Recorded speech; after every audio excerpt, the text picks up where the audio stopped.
네, 은혜로운 찬양 그리고 연주 감사를 드립니다. 우리 좌우에 계신 분들과 방긋 웃으면서 인사하시기 바랍니다. 사랑하고 축복합니다.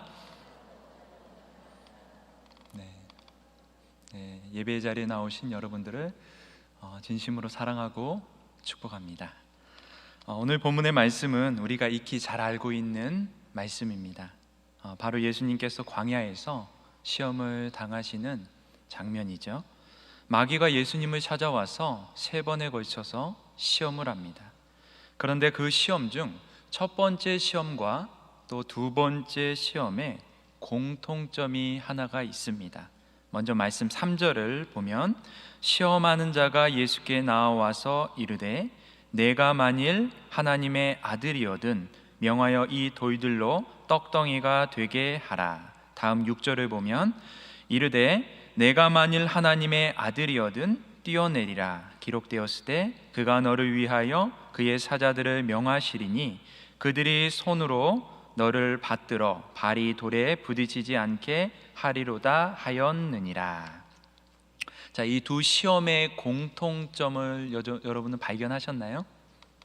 네, 발견하셨나요? 네. 3절에 보면 내가 만일 하나님의 아들이거든 이렇게 얘기하고요. 또 6절에도 보면 내가 만일 하나님의 아들이거든. 이 두 시험의 공통점, 전제는 내가 만일 하나님의 아들이거든입니다. 오늘 설교는 바로 이 하나님의 아들, 이 주제에 대해서 좀 생각해 보려고 합니다. 여러분에게 질문을 드리겠습니다. 예수님은 하나님의 아들입니까? 아닙니까? 아들 맞죠? 네. 당연히 예수님은 우리가 잘 알고 있는 것처럼, 우리가 고백하는 것처럼 하나님의 아들입니다. 바로 앞장인 마태복음 3장을 보면 예수님께서 세례 요한에게 세례를 받는 장면이 나옵니다. 예수님께서 세례를 받으실 때 어떠한 일이 벌어집니까? 제가 말씀을 읽어드립니다. 3장 16절 17절 예수께서 세례를 받으시고 곧 물에서 올라오실새 하늘이 열리고 하나님의 성령이 비둘기같이 내려 자기 위에 임하심을 보시더니 하늘로부터 소리가 있어 말씀하시되 이는 내 사랑하는 아들이요 내 기뻐하는 자라 하시니라. 하늘에서 하나님의 음성이 들려옵니다. 이는 내 사랑하는 아들이요 내 기뻐하는 자라. 무슨 의미입니까? 예수님은 하나님의 아들이라는 것이죠. 그것도 하나님께서 사랑하시고 기뻐하시는 내 아들이라고 말하고 있습니다. 그러니까 하나님께서 또 예수님 위에 임하신 성령님께서 예수님이 하나님의 아들임을 분명하게 증거해 주셨습니다. 그렇다면 예수님은 하나님의 아들임이 틀림이 없는 것이겠죠. 당연히 하나님의 아들입니다. 이렇게 예수님이 하나님의 아들이라는 선언이 있은 후 이제 예수님께서 공생의 사역을 시작을 하십니다. 그런데 마귀가 찾아와서 시험을 하며 말하는 것이죠. 내가 만일 하나님의 아들이거든 명하여 이 돌들로 떡덩이가 되게 하라. 내가 만일 하나님의 아들이거든 성전 꼭대기에서 뛰어내리라. 무슨 말입니까? 내가 진짜 하나님의 아들이라면 돌을 떡으로 만들어서 또 높은 데서 뛰어내려도 다치지 않는 것을 통해서 하나님의 아들됨을 증명해 보이라는 것입니다. 이러한 마귀의 시험 앞에 우리 예수님은 어떻게 하셨나요? 돌을 떡으로 만드셨나요? 아니면 성전 꼭대기에서 뛰어내리셨나요? 아니요, 예수님은 그 어느 것도 하지 않으셨습니다.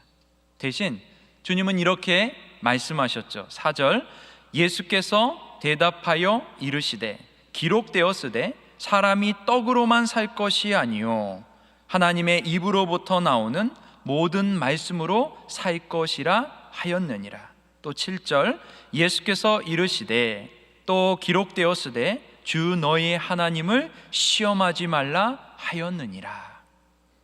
예수님은 하나님의 아들됨을 돌을 떡으로 만드는 기적을 통해서 보여주지 않으셨습니다. 예수님은 40일이나 금식하셨죠. 무척이나 배가 고프셨습니다. 그러나 예수님은 배고프다고 해서 아무거나 드시거나 수단과 방법을 가리지 않고 배를 채우지 않으셨습니다. 왜 그러셨을까? 곰곰이 생각해 보면 그것은 하나님의 아들의 삶이 아니기 때문입니다. 또한 예수님은 하나님의 아들됨의 증거를 성전 꼭대기에서 뛰어내려도 다리가 상하지 않는 기적으로 보여주시지도 않으셨습니다. 예수님께서 기적을 행할 능력이 없었던 것이 아닙니다. 주님은 돌로 떡을 만드실 수 있는 능력이 있으시죠. 뿐만 아니라 저 높은 성전 꼭대기에서 뛰어내려도 다치지 않을 그러한 능력이 있으십니다. 마태복음 14장을 보면 우리가 잘 아는 오병이어의 기적이 나옵니다.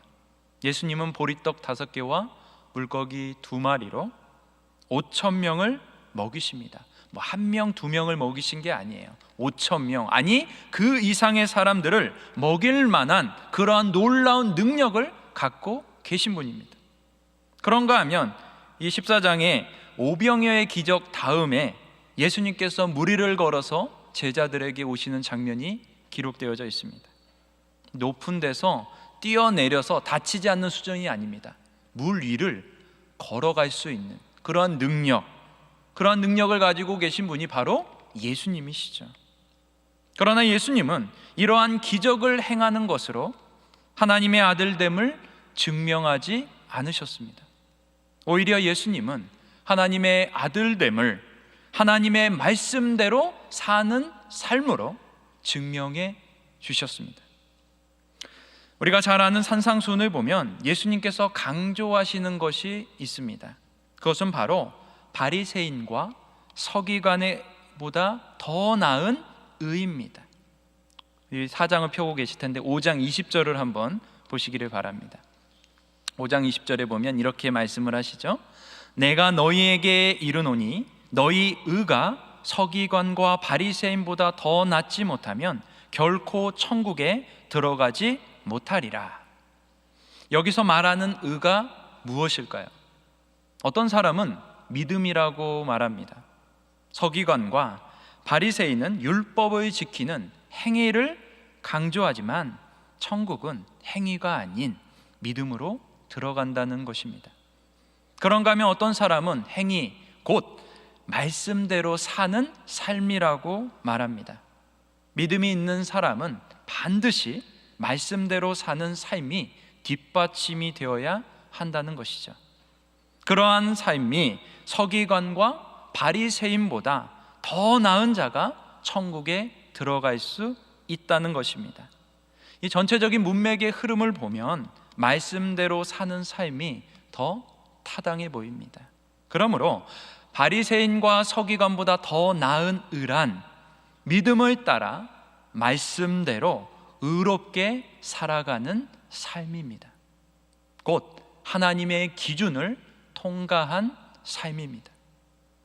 예수님은 산상수훈을 통하여 믿음을 가진 자가 어떻게 살아야 하는지를 가르쳐 주셨습니다. 너희가 하나님의 백성이라면, 곧 하나님의 아들이라면 너희는 이 가르침, 바로 이 산상수훈의 가르침을 따라서 살아가야 한다. 그러한 삶이야말로 성화의 삶이요 진정한 하나님의 아들됨의 삶이다. 이것을 가르쳐 주신 것입니다. 상당수의 많은 그리스도인들은 돈을 많이 벌어서 또 건강하게 오래 살아서 혹은 높은 자리에 올라가서 힘을 가져서 소위 세상적으로 성공해서 하나님의 아들됨을 증명하고 싶어 합니다.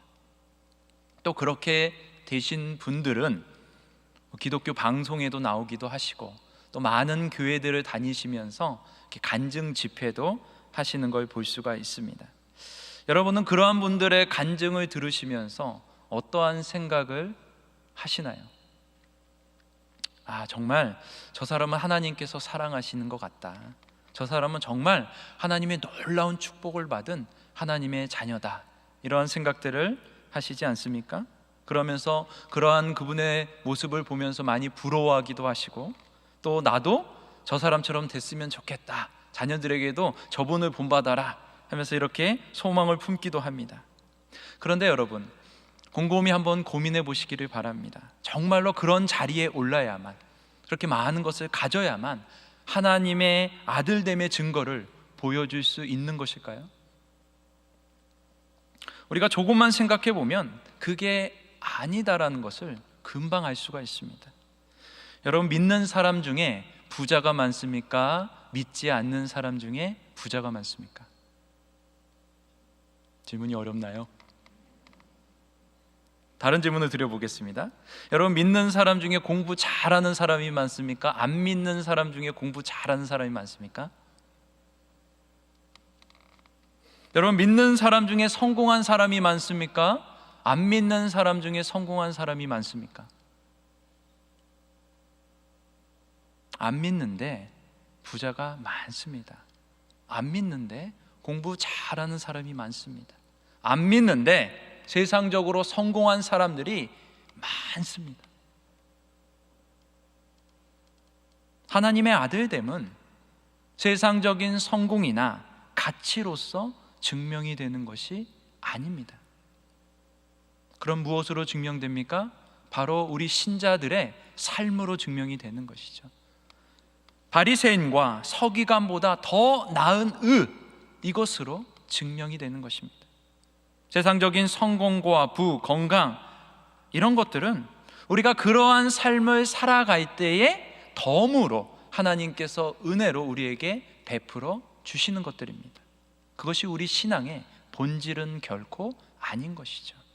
그렇기에 하는 일이 잘 되고 성공하는 것, 병 고침을 받는 것, 놀라운 일을 행하는 것, 이런 것들이 하나님이 내 삶에 살아계신 증거이고 내가 하나님의 아들됨의 증거가 아닐 수 있다라는 것이죠.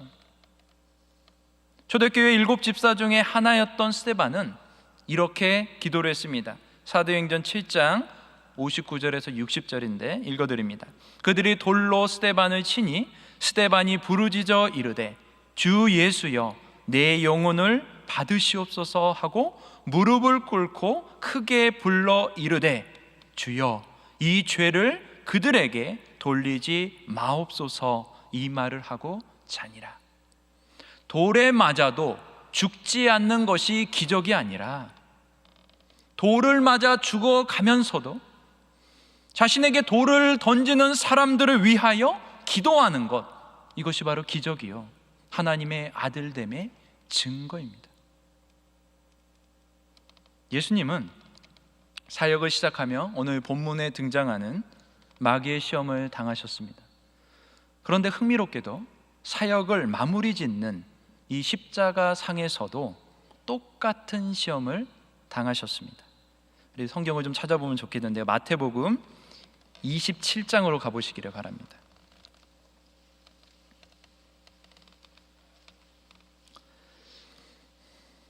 마태복음 27장 39절부터 말씀을 좀 보도록 하겠습니다.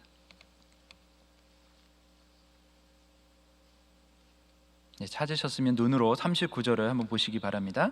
지나가는 자들은 자기 머리를 흔들며 예수를 모욕하여 이르되 성전을 헐고 사흘에 짓는 자여 내가 만일 하나님의 아들이거든 자기를 구원하고 십자가에서 내려오라 하며 그와 같이 대제사장들과 서기관들과 장로들과 함께 희롱하여 이르되 그가 남은 구원하였으되 자기는 구원할 수 없도다.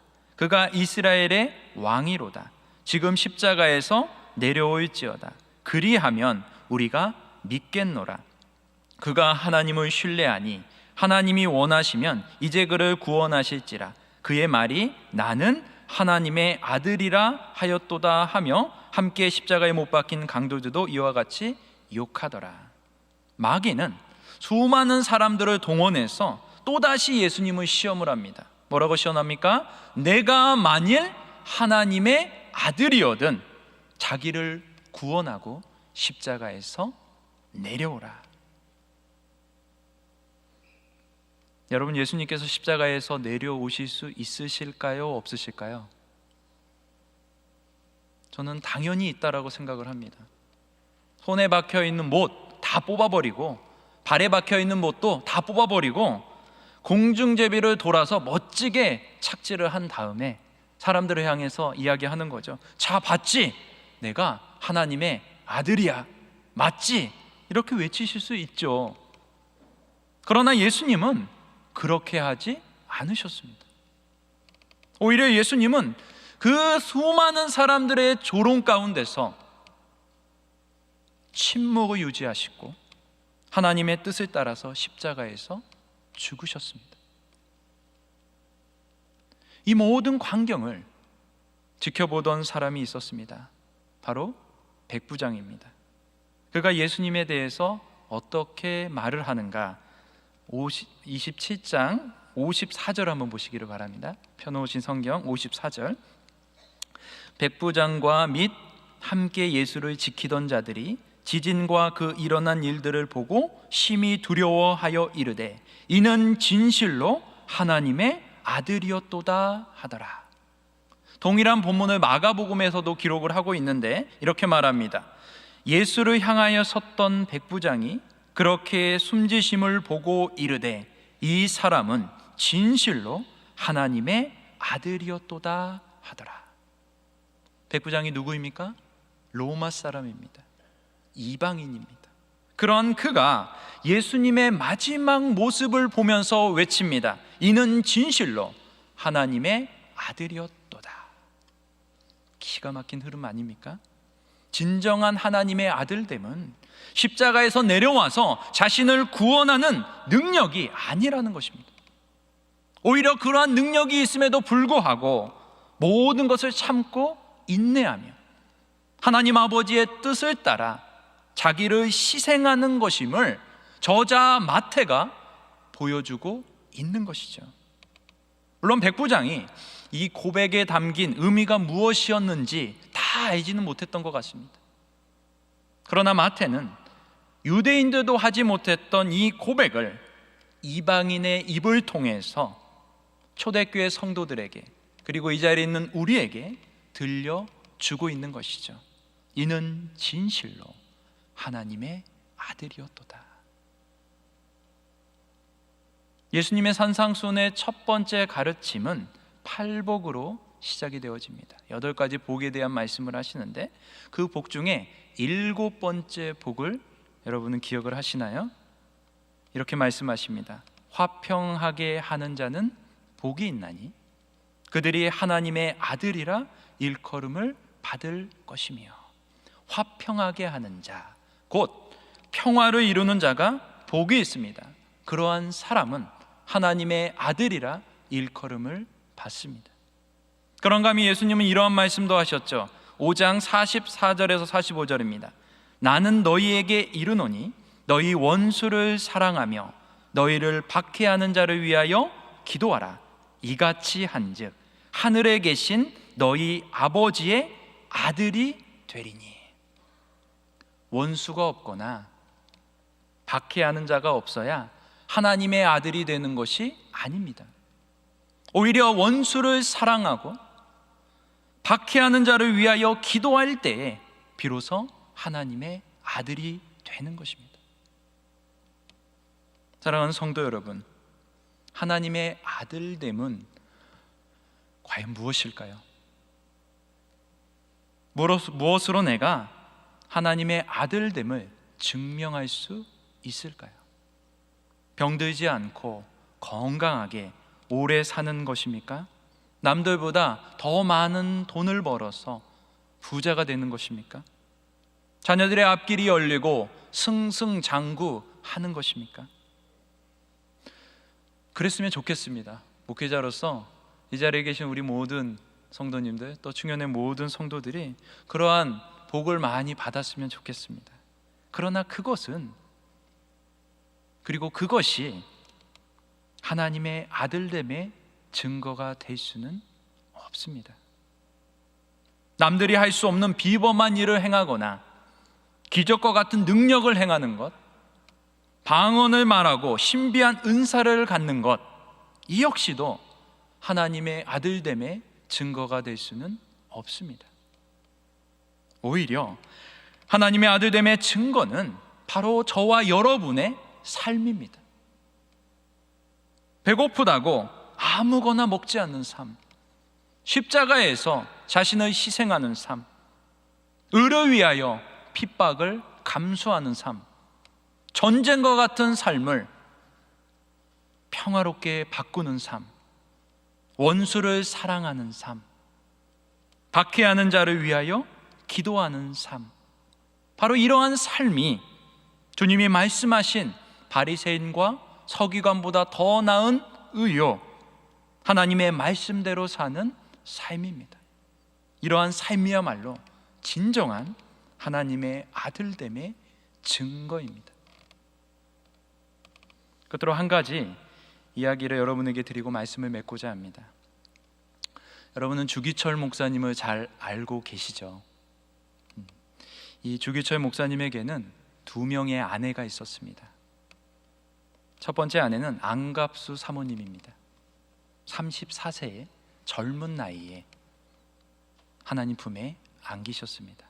이후 주기철 목사님은 재혼을 하셨는데 두 번째 아내가 오정모 사모님입니다.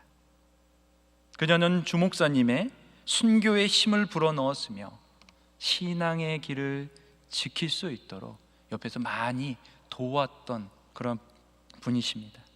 이러한 그녀에게 1947년 유방암이 발견되었습니다. 당시 최고의 명의였던 장기려 장로님께서 수술을 했습니다. 하지만 이미 손쓰기에는 늦었습니다. 장로님은 막내 아들 광조에게 준비하라 라고 말씀했습니다. 어머니의 죽음을 준비하라는 말 앞에 아들 광조는 이제 어머니마저 세상을 떠나게 되면 어떻게 살아야 될지 참으로 막막했습니다. 병석에 누운 어머니를 지키고 있는데 인민군 몇 명이 집에 찾아와서는 붉은 인민화폐와 지주들에게서 빼앗은 집과 땅 문서, 그리고 김일성 장군의 표창장을 가지고 왔습니다. 항일 운동을 한 주기철 목사님에게 보내는 보상이라고 했습니다. 아들 광조는 내심 이제 살 길이 생겼구나 라고 하면서 좋아했습니다. 하지만 어디서 그러한 힘이 나셨는지 오종모 사모님께서 자리에서 벌떡 일어나시더니 우리 목사님이 이런 것 받으려고 순교한 것이 아니다 라고 외치시며 그 모든 것을 밖으로 내동댕이 치셨습니다.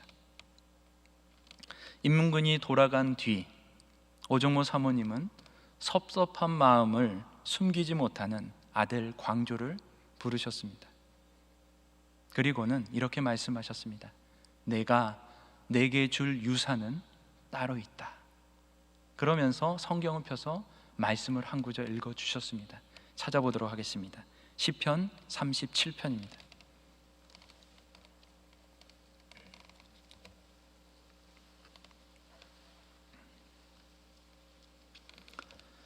시편 37편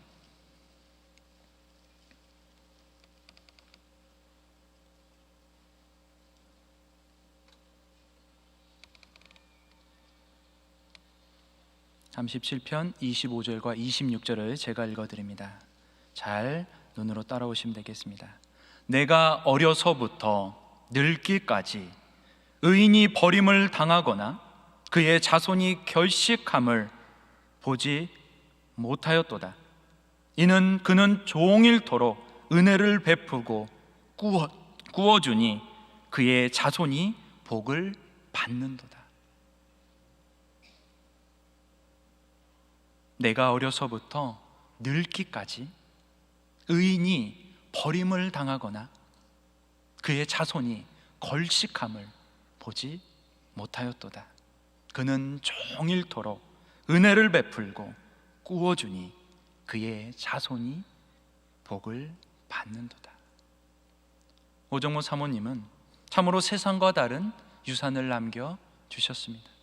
재산이 아니라 말씀을 남겨주셨습니다. 세상의 방식이 아니라 하나님의 방식을 알려주셨습니다.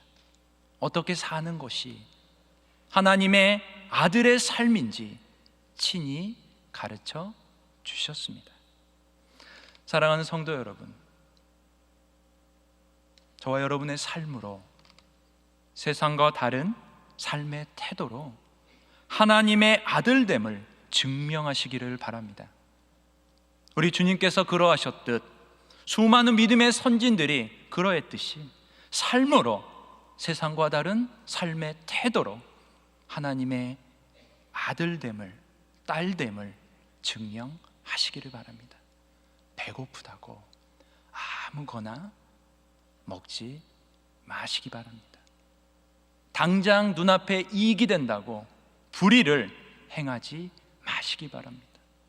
길이 아니면 가지 마시기를 바랍니다. 하나님의 아들로서 정체성을 가지고 그의 합당한 삶을 살아가시기를 바랍니다. 우리가 말씀을 따라 세상과 다른 삶을 살아갈 때 세상은 우리를 통하여 주님을 볼 것이요 하늘 아버지께 영광을 돌리게 될 것입니다. 그리고 백부장이 고백한 것처럼 이는 진실로 하나님의 아들이었도다. 이러한 고백을 하게 될 것입니다. 이러한 놀라운 은혜가 저와 여러분의 삶 가운데 가득 넘치기를 주님의 이름으로 축복합니다. 기도하겠습니다. 존귀하신 하나님 아버지, 우리 주님을 따라서 살아가는 복된 삶을 살게 하여 주시옵소서.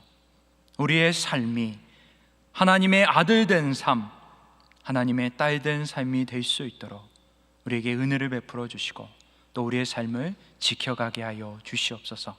감사를 드리며 거룩하신 예수님의 이름으로 기도하옵나이다.